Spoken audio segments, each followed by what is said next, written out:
Do you think that a female perspective can help bring attention to underreported stories? Absolutely. There are two sort of different things there, right? What are underreported stories and why? And very often, I think it has been the case that underreported stories are things that happen to women, especially things that happen to women in places where there are like big news stories going on. Conflict zones is the easy example.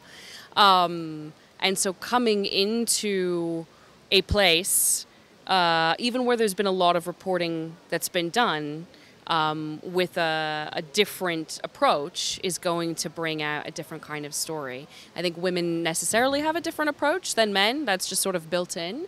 But I also think you can be a very gender-aware guy who's looking for that stuff too. So it's not, mutually exclusive. What are the main challenges for a woman reporting from frontlines? Oh man, there's a lot of them. I think sometimes the gender challenges are about who you're surrounded by and with as your sort of safety force. Sometimes it's about who you're surrounded by and with as the group of people you're trying to interview. So trying to get to an all-male rebel group in the middle of a country where there are no other people and you're the only woman is a different kind of thing than being in the middle of a battle. And sometimes it's about culture and how you're culturally going to be received as a woman, especially working solo in these places. And so you kind of have to do a lot of homework to talk to people who've been to these places before and find out what that's going to look like and how you can best prepare for it. Female journalists experience harassment and gender threats in their work.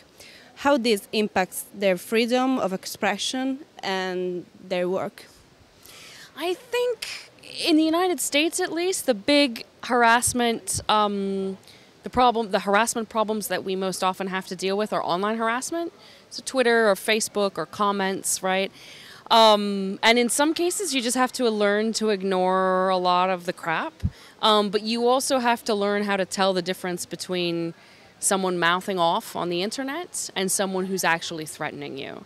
I used to work with the security team at BuzzFeed News had a sort of quick working formula that was, threat is about the proximity of the person making the threat and the capabilities they have for carrying out the threat.